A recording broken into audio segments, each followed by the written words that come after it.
Hello, everyone. So the title was a bit of a marketing thing, to be honest. So I'm just trying to get some people into this room, and then when you are here, things will be different. So I'm glad you're here, and I think the doors are closed, so this should be it. Like beyond design principles and patterns, like who doesn't want to go beyond design principles and patterns, right? That is something we may all want to. In fact, I think that we are trying to go beyond the patterns and the principles, while we should instead go before them and try to find our way back to the beginnings or the basics, or because of all the difficult words that are out there, we are losing our focus on what we're doing. Like this is PHP. Like it's mostly used for object-oriented programming, right? So we want to know how to write good OO code or object-oriented code without using or relying on all of these principles and patterns. Like it's always nice to have a little discussion about these things because they sound great. Like we have all of these very smart names for them, and we would be happy to explain what's going on with them. You know, and they are very useful in terms of if we're doing a code review, for example, we could say, yeah, this should be a little more single responsibility, right? So that's the kind of thing that we like to talk about. And then we have these catalogs of patterns. It's not just these from the maybe I would say the original design pattern book. Like, did anybody read that book, by the way? Like the patterns of reusable something. Oh, that's great. That's great. Yeah, like it gives you some nice clues about well, some like how to reuse ideas that you have come up with in some earlier stage. There are some difficulties with them. I think it doesn't make sense to apply half of them in your projects, or in the average project that a PHP developer would work on, like a web application, and then like maybe these are somewhat outdated in some ways, and I also find that, for example, in discussions about like frameworks using these patterns, and then us looking at these frameworks, like how are they using the pattern, you may sometimes feel like this is, if you compare how it's used to how it's written in the book, you know, that's a completely different thing. Like, for example, chain of responsibility is something I thought, for example, Symfony would use a lot. And then looking at the code, like how they do this kind of thing, it's not really the same as the pattern. And I mean that's not a bad thing at all. I think the pattern has a problem then, so it's not practical to apply it anymore. But yeah, this is just one of the problems that patterns have. And then there's the principles. I think every discussion about single responsibility, just to name one, leads to basically a fight, because yeah, some may feel like this should go in the same class, and some may feel like this should not be in the same class. Like combining the state of an object with the service that is operating on the object, or on this state, right? That's something I see happen a lot.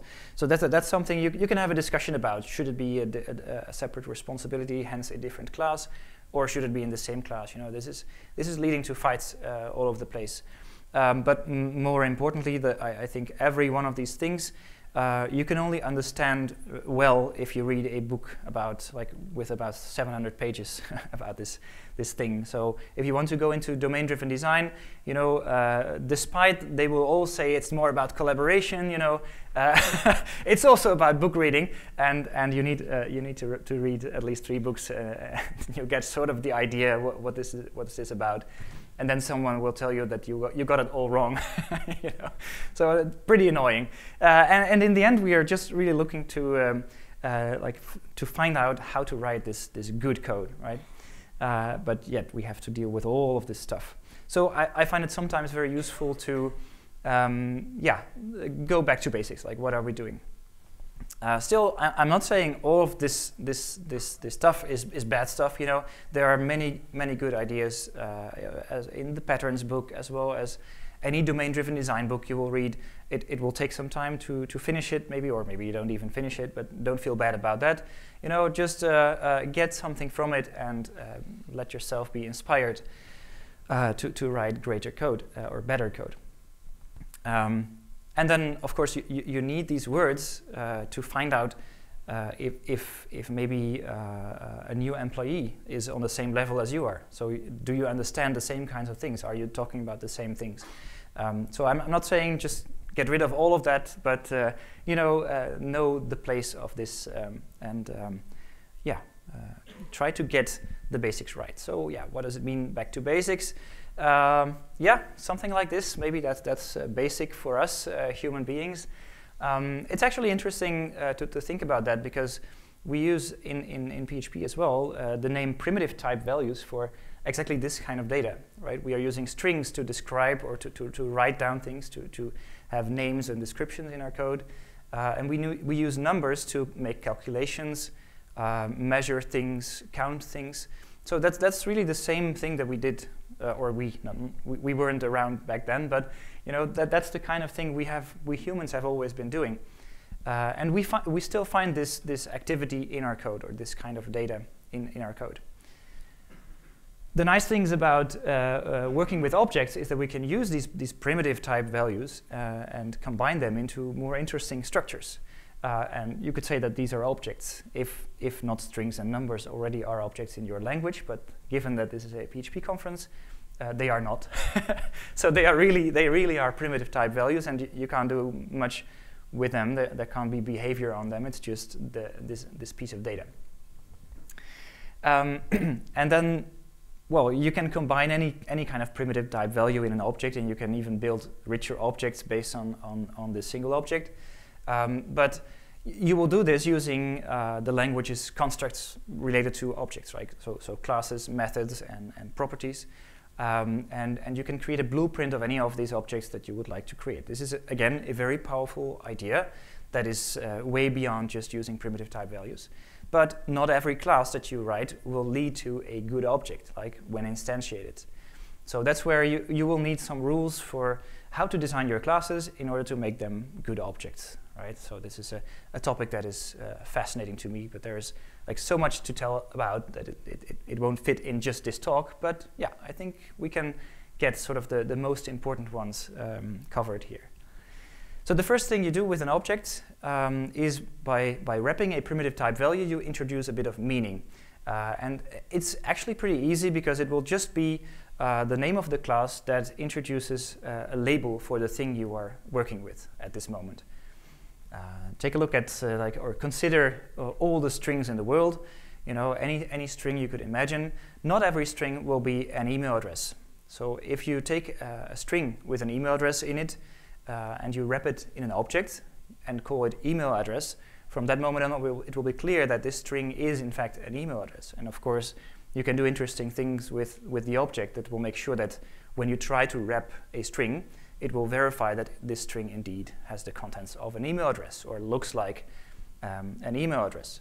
And the same goes for floats, for example. Like there are many actual use cases for float numbers, but like one of them could be like a geographical coordinate. You could say a place on Earth has a latitude and a longitude. And not every float will result in an actual latitude or longitude. And not every combination of these numbers will lead to an actual geographical coordinate. So this is a very useful thing about objects. You can sort of limit the scope in which a value can be used, or you can say this is a correct value in this context. And again, like context, that is where a word gets its meaning from. So this is how objects introduce meaning. So this is the first rule for you as a programmer. If you're looking at a string in your code base and you feel like, okay, not every string would fit here, or if you're looking at a number and you would say maybe not every number would be useful here or meaningful, then just think about how would it help if I would introduce an object for this primitive type value? What would happen if I would wrap this value in an object and add this little bit of extra meaning, including maybe any validation rule that you have in mind to make sure that this value is indeed a correct one. So it's sort of an experiment that you can do. I find it very helpful. Just go around and look for all of the primitive type values there in your code, in your project, and see if introducing an object would help there. Another way in which an object could really help, and a good rule for designing objects, is to think about which things belong together. And you will find this in your code. There's actually a code smell named after that. It's called data clump. So it's like some pieces of information go always together, right? So you will find that passing around these two different values, or sometimes 3 or 4 or 5 or whatever, well, leads to methods with a long list of arguments, right? So sometimes you may feel like there is an amount, or notice that there is an amount and a currency that always goes together, because without a currency, an amount doesn't make sense. So you start wrapping them into new objects, making sure that they are always together, because it doesn't make sense to look at just an amount without its currency.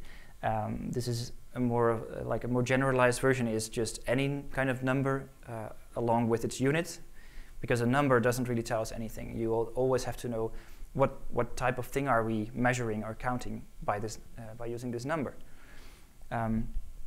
This is something called cohesion, so belonging together. And if you put things in an object, like combine things that belong together, they will start staying together. So they will stick together, just basically because you can't even use these values separately. But what also belongs together at the moment when you introduce this object, if there are more things that also really should belong to this same object, it will go towards that object. So the behavior that is related to these values is going to end up also on this object. So it's like attracting behavior. So that's a very, very interesting thing that usually happens. It could happen automatically, but it's also something you could look out for. And I find that in particular, like static helper classes or helper functions, or util classes, maybe you know a few of those in your project, they often contain behaviors that are better off being put on the object they are related to. Like maybe some calculations end up being inside a calculator or a utility thing, and they could just as well have been added to the object that wraps the primitive type values that it deals with. And these are some other examples. Like given a set of coordinates, you can have a function that calculates the distance to another set of coordinates. So that's just useful behavior that is going to end up on this coordinates class. And like there are other things that naturally belong together, like getting something and setting something, even though getters and setters is a different topic that needs to be discussed today as well. But like an array push or pop, it's also it would be very weird if you would have a pusher and a popper which would operate on an array. Like if you could have an array object or a list object, it would be just very meaningful to have a a pop and a push on that, right? So as you can see, the slides are not just PHP, they are also not just Java, they are sort of a mixed thing, just to make it more confusing, I guess. No. The idea is to be more like a generic talk where it's not just PHP advice, although there are also some slides about just PHP. All right, so two things that belong together are not just two concepts, but also two things that are really just natural to objects, which are the state and the behavior on an object. And it makes sense to think about them because we often tend to separate them while they should really be together, or we tend to stick them together when they should be separated. So both ways, both things could happen. In the first place, it's good to know what we're talking about. So we have an object, and the object has some state. This basically means data inside of it. And then it has behaviors, which is just a fancy word for methods, right? So in this sense, you could have a class with properties and methods, and it would be an object when instantiated with state and behavior, all right? So then you can make a sort of categories for the types of objects in your application, and you think about how much state do I want them to have? How much behavior do I want them to have? Or what kind of mix of state and behavior do I want them to have? So even though primitive type values aren't really objects in PHP, we could still say that these are somewhere over there on this diagram. They are only state. They have no behavior, right? And then on the other hand, there will be services which have all kinds of behaviors, or maybe just a single behavior, but at least they will all be about behaviors instead of about state. A service should not carry around state or even like that would be worse, manipulate state inside of itself. And then the top right corner is an interesting one where it says these are entity objects which are sort of rich in state and rich in behavior. So these are often at the center of your application because they also carry the state of your application, and basically by offering behaviors, they represent every use case that your application has, or most use cases of your application. And in the middle there's something like a value object. Like it's not really, it's maybe a completely different thing, but it's like a richer primitive type value. It has a bit more behavior, but it doesn't track state changes. So that's something like it's an immutable object. I find it very helpful to have these kind of categories of objects, because if you look at an object and feel like there's something wrong about it, try to find out where it would fit. And I find that it's often a service that does some stateful thing or has some state aspect to it, and then you could try to remove the state aspect from the service, or it's trying to be a stateful object with too many behaviors. So it can be a way of trying to decide, is this a good object? Does it behave well in terms of state versus behavior? All right, so the next rule is really about something that goes wrong with a lot of objects in many projects that I know of. It turns out that many people will create objects and then start populating them with useful data. And so this is usually like an empty constructor and then calling some setters. While I think the rule should be that every object once created is just complete and consistent from the start. And maybe you can change something later on, but there should be some rules for that. So when you start with an object, you create one. Just make sure that the constructor has some rules for, like, what does it mean to have a good object here? Something that can function well, but also is complete and won't cause any issues in that matter. So you have to provide the right kind of data, the right types of data, like also the right number of values should be there. So the constructor is likely to be not an empty function, it's just something with a number of required arguments. And like in terms of services, everything that the service is going to need should also be injected from the start, so that the service can actually process any new task and keep going on forever. It doesn't need to have more things injected at some point, or doesn't have ways of modifying its behavior at runtime. So it should be configured correctly from the start. So this means that there would be no setters for injecting more dependencies than you had at the beginning, and there's also no setter party on entities. You know, so it's not like set, and then we're done. You know, because like maybe you would, for example, forget something. You know, something goes wrong somewhere between the setters, and you end up with an object that is quite incomplete or will cause trouble later on. At modification time, there's really the same problem. In this sense, if you follow these rules, you will end up with entities being the only objects that can actually be modified at runtime, so that you can call a method on them and some state gets changed. Here, it's the same idea. So you need to provide the right data, and this means the right number of values, the right type of values, but also looking inside of these values, as like, are they meaningful at all? Do we have an order line with quantity 1 and a tariff of 0, or whatever kinds of things that may in fact make sense to the business you're working for? So always check that. But just think about all of these kinds of things that could go wrong or could be wrong about your data. And then also, I think this is very much neglected in general when looking at objects that make state changes. Make sure that the state change, like every piece of information is there, but that the transition itself is a valid one. So in this example, we have an order, we want to cancel it, but we check if it wasn't already shipped, because shipping an order and then canceling it would be very weird.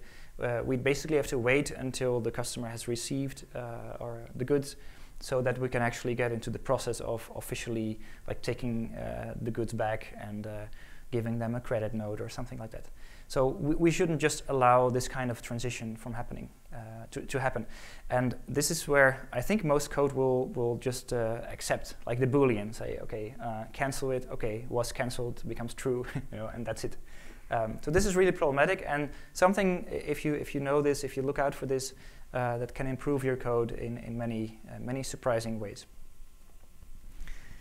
When talking about these behaviors, it will be useful to follow sort of a template for designing your methods.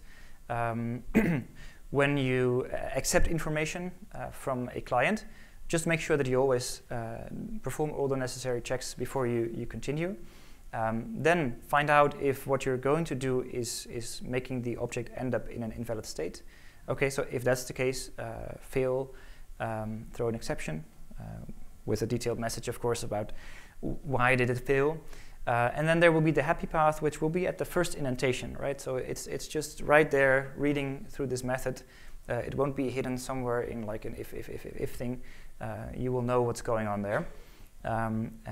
This means that once you have checked everything, you have verified all of the values and verified that the state transition is going to be okay, yeah, you're really in the happy path. So nothing should go wrong at that point. And then you may have, oh, well, actually, post conditions, that's an interesting thing. This is something only very recently came to mind. I was like, okay, somehow some code changed inside an entity and suddenly a post condition wasn't met. So this is where you could verify that a field has a certain piece of information and it has not been overridden or changed in unpredictable ways by some other method. So it turns out to be quite useful if you know where to look or if you know a good situation to apply these post conditions, even though it rarely happens in practice, I think. What we are worried about often is the return value. Should we return something or nothing? Well, we will get back to that, because we could make a further division between methods. Like it's not just methods don't always follow the same template, but they also follow this other rule, where we say that every method is either a command or a query method. So what is a command method, right? It's basically a method with no specific return type. In fact, it has a specific return type, namely nothing. So we always add like void to this kind of method to make sure that the reader will understand that this is going to make a change, have some impact, and it's not going to tell you anything, except maybe it will throw an exception. But it will just do what you ask it to do. So this means the command method is going to perform a job for you, right? And it could be like changing a piece of state on an entity. It could also maybe have some external effect, like it could talk to another system, send an email, for example, or store something on disk. All of these would be considered like visible side effects for other clients of the system or other clients within the application. You could see that a change has happened to either the application state or the world outside. And this can be usually verified by using a query method, where if you have first called a command method and then call a query method, you may suddenly get a different answer. So this is how it usually works. A query method will just give us some information, and you can be sure, or at least if you follow the rule, that nothing happens inside this method that also produces an observable effect on either the state of the application or the state of the world around it. So this makes it perfectly safe to call a query method. You can do this as many times if you want. Okay, maybe it's not a very performant query function, so you could still be aware of that. How many times would I call that? But at least you should not be afraid that the getter or another kind of query method will send out an email, right? That's not something we would expect. I think if you have worked with legacy applications, sometimes this rule has been violated in very bad ways. So just retrieving a bit of information will maybe even send messages to a queue or some sort. Right? That's well, dangerous thing to happen. So yeah, this is the summary of the rule, and I think it's a good rule to always apply. Like asking for information doesn't change observable state. Well, an exception to this could be that a query could use some internal caching mechanism. Like in case it's a query that is a bit slow, you could put something into an internal variable and have the answer ready for the next time the query comes around. But you know, we're getting into scary territory then. Looking at query functions, like command functions, they will not have a specific return type, but query functions will have a return type. And it makes sense to make these as specific as possible, but also to make them a single return type. And this is where PHP has some trouble, or has had some trouble in the past at least, looking at just like the documentation of PHP built-in functions. And I mean, nobody can do anything about that, so it's not like, oh, stupid PHP. It was just okay back then. Now we have some different ideas about that. So, for example, in terms of PHP, we often get something or a Boolean, right? That's a very common pattern. So now you have to always check if the function, in fact, returned a Boolean or a number. For example, strpos, you know this, it was on screen just now. You know, it can return false or 0, so you have to explicitly check that. That's something everybody knows, I think. In particular, if you aren't used to using the explicit compare operator. But that's something, it's very confusing for users, right? So then one thing you could do is instead of returning false in such cases, is to throw an exception. That's an option. But you could also try to still stick to the return type that this method is supposed to have. For example, if the method is supposed to return a list of some sorts, and you can't find anything to put into this list, maybe it makes sense to not throw an exception, but to return an empty list, right? So it will still be the same type, and all of the clients can still use the list as if, like in the same way when there are things in the list, or when the list is empty. It could just loop over it or do whatever makes sense there. I already mentioned failures, you know, this stuff happens, of course. And in that case, I think it makes a lot of sense to shout about that, to make sure that everybody knows something has gone wrong. And yeah, you could say that, you know, like there's defensive and offensive programming. I think that's the difference, even though it's sometimes a bit confusing, like which is what, you know. But I think that defensive programming means to be aware of all kinds of failures that could happen, and then try to recover it. Like basically hide the failure and come up with something that is going to sort of ignore the problem, and yeah, like it's somebody else's problem maybe, but it's still going to do the right thing. And I actually like more like offensive programming. So just do many checks, like assertions, throw many exceptions if something looks off. Because like maybe there's this one user that gets this message and sees this problem, and they will be a bit annoyed maybe, but ignoring the problem or working around it using all kinds of maybe type juggling or stuff that we don't want to have in our code is a bigger problem in the end. If we try to cover up our failures, then we don't know about them in the long run. So.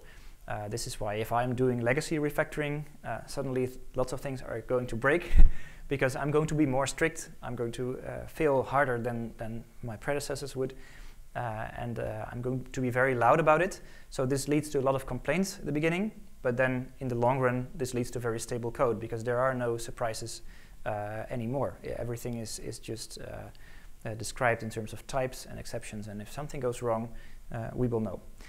Sometimes something could go wrong because a user abuses the system in a way, and in that case you just have to make sure that it's like if the user really tries to abuse it, you know, then you could say like, okay, I'm not going to help them with that. But if you are allowing something to happen to the system that is wrong, I find it a good idea to start with the user interface and see if you can help the user not make the mistake there in the first place. So just guide them through the system and don't allow them to make mistakes, basically.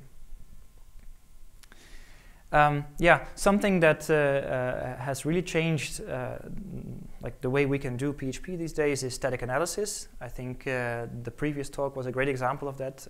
It was not just analysis, it's also about automated refactoring, but Thomas mentioned some ideas about like using PHP Stan and Selm to analyze the code. I think it's a really good idea because it will point out all of these little issues. Like if you use datetime or datetime immutable, like you should create from format, and then you just use the result as if it was always going to be a datetime object, right? Then that is basically a programming mistake because it could also be a Boolean false, right? So a static analysis tool will point this out to you. It will say this could assume to be datetime, this could be Boolean. You don't deal with that, right? Or maybe in less friendly words, I don't know. So if you want to deal with these kinds of objects, or if you have a legacy code base with all kinds of functions that are very confused in their return type, just run this kind of tool, and sometimes it can just help to write your own wrapper function, which fixes that issue. It will just, instead of return false, it will throw an exception. Sometimes it also helps to do something like install this library. It doesn't cover every PHP function yet that has this problem, but this allows you to use the same kind of function signatures, but have exceptions instead of return falses. The last time I checked, this doesn't provide a wrapper for datetime immutable, or at least for constructing it. Well, you could check that out if you like, and let me know. That would be cool. Anyway. But this is the kind of thing that would really help, yeah, like make your code more strict. And the stricter it is, the easier it will be to find out all of the mistakes. And not even static analysis tools like PHP Stan, but also just PHP Storm will help you find out more of these issues while you're just looking at your code. You know? Could be a very good thing. All right. Let's see. How are we doing with the time? Okay. So I'm talking. It's also the last round of talks before the ice break. That's it.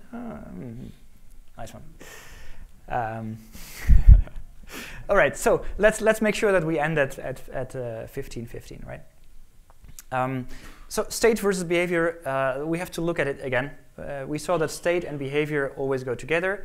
And at the same time, they should make sure that they don't tell you too much. Like the clients of the object should not know too much about what's going on inside, right? Like what kind of state does it keep? What kind of behavior implementations does it have? So it can provide behaviors, but it shouldn't tell it about its internals.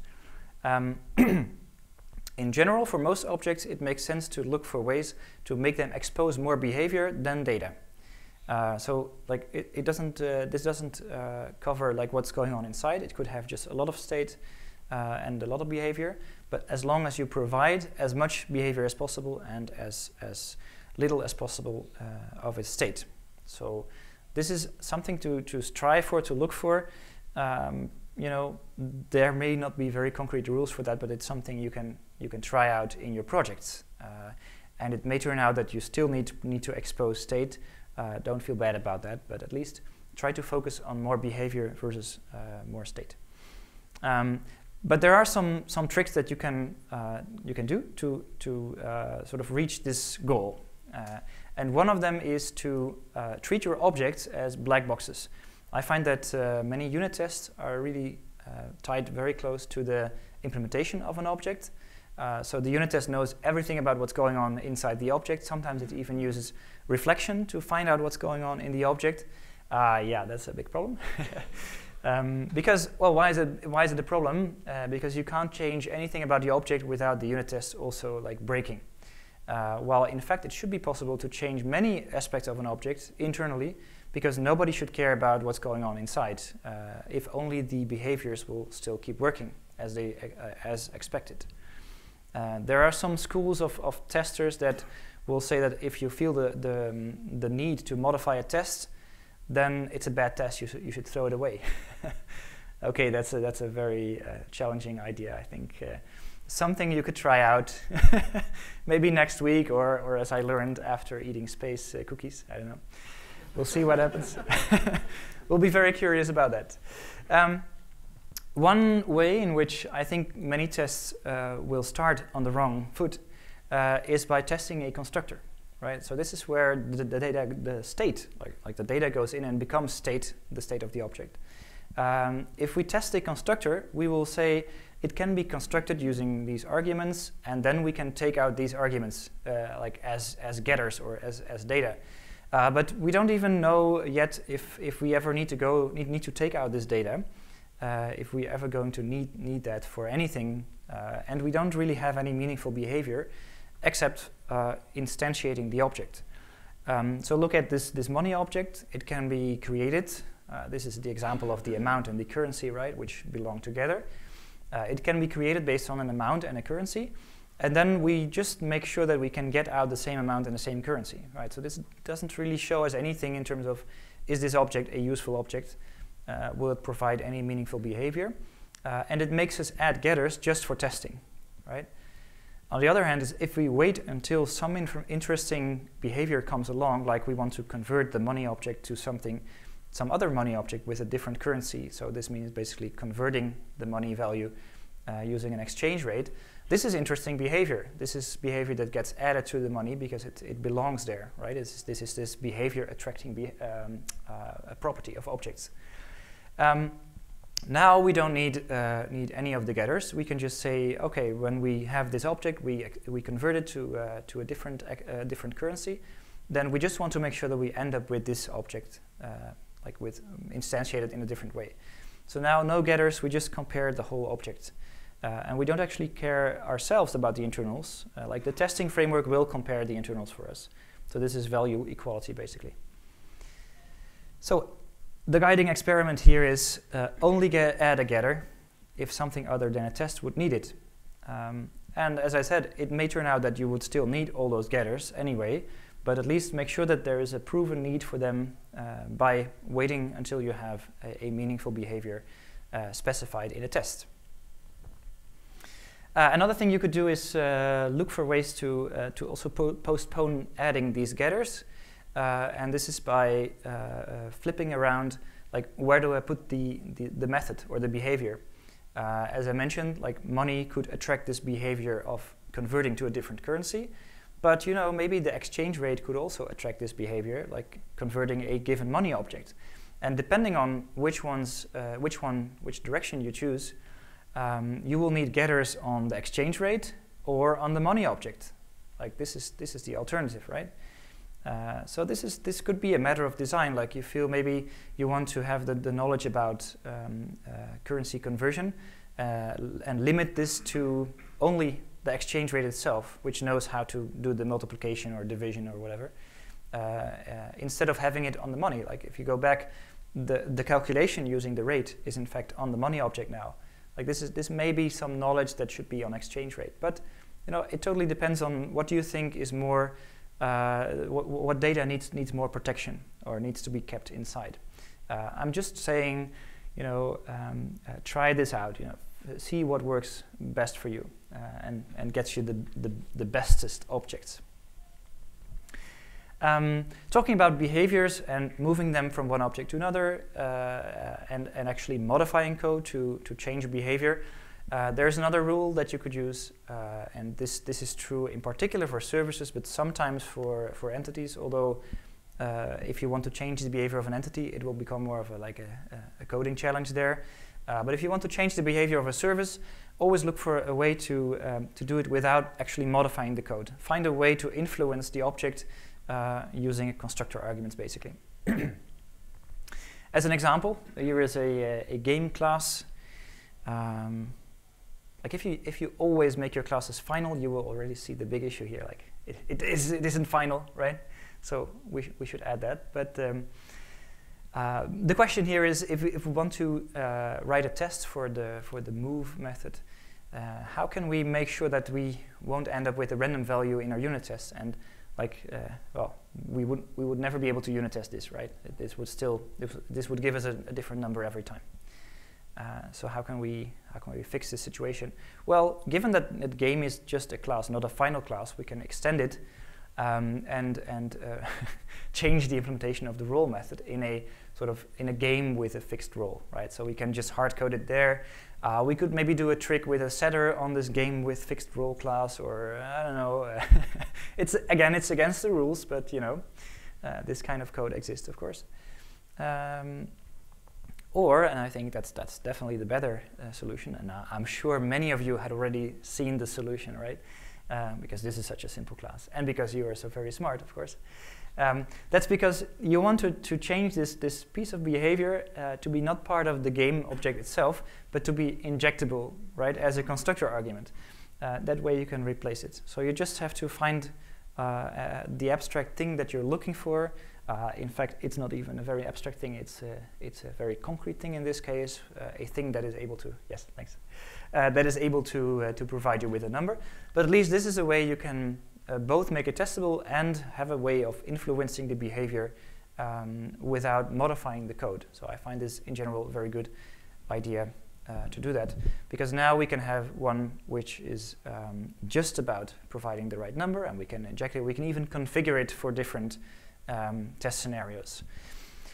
Maybe you know this as a design idea called composition over inheritance, or the longer version, you should favor composition over inheritance, which is true for objects.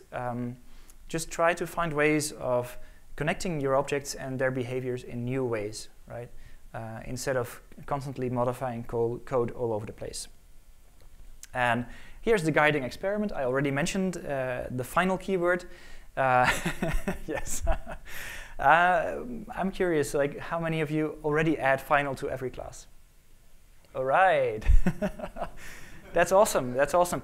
And I'm sorry? And then remove it. You remove it. Well, it's in the template, so I have to remove it. Okay, it's in the template, and you have to remove it. Yeah, sure. And I think that's the idea. In fact, if you want to remove it, you can always remove it. But by default, like, extending a class should not be a supported use case that you have for your class. I know that many people will feel like, oh, whoa, wait, that's going way too far. But that's why it's an experiment. You know, try it, and it's a guiding experiment because it will lead you, I think, to different solutions. Just keeping things as final for as long as possible is a very good thing for the design of your objects. So yeah, this brings us to a nice little list of short suggestions that you can take pictures of if you like. Anyway, the slides will also be online. They are on the joined in page and also on my Twitter account. But anyway, yeah, like, in summary, you know, it's a very smart thing to use objects more than you do them today. Like, it may be going a bit too far to say everything should be an object. Like, that's impossible. And also, like with PHP, it will give you a lot of extra code to maintain. But I think many objects deserve to be existing where they are non-existing today. Use stricter types for everything. I think that's the general direction we have been going in as PHP developers anyway. So that's a really good thing. Be more strict about what you accept in terms of constructor arguments. Like, require the least minimum amount of data that you need, and maybe allow for other things to be changed to the object. But again, make sure that the right data is being provided. Just be aware of all the state changes that are happening, but also the state transitions. Think about the different phases in the life of an object, like what could possibly happen at this moment, where are we going to, and which transitions should not be allowed. And think about using composition instead of inheritance. And what you will end up is a large set of classes that, when instantiated, just makes sense. You look at the constructor arguments and you feel like, okay, well, I need this thing, I need that thing, I need that thing. So you collect these things, you instantiate them, and now you have a complete working service, which has no surprises there in terms of dependencies. If you want to instantiate an entity, it will be very clear. It will have a constructor with a required number of arguments, which you just have to provide, and then you have a valid entity. You don't have to worry about is it valid or not, because it will check itself if it is a valid entity, if you can use it in a meaningful way. So this makes the whole code thing, or the whole object thing, very compositional, very much component-oriented. So you can build anything using these components. Yeah, it's just like Lego. I didn't want to put it on the slide, but it feels like that sometimes. Yeah. All right. So we are a little bit over time. So I would say no time for questions, but you can reach out to me later after the keynote, I think, during the break, on Twitter, via email as well. Leave me some feedback if you want, and then let's go for the ice cream. All right. Thank you. Thank you.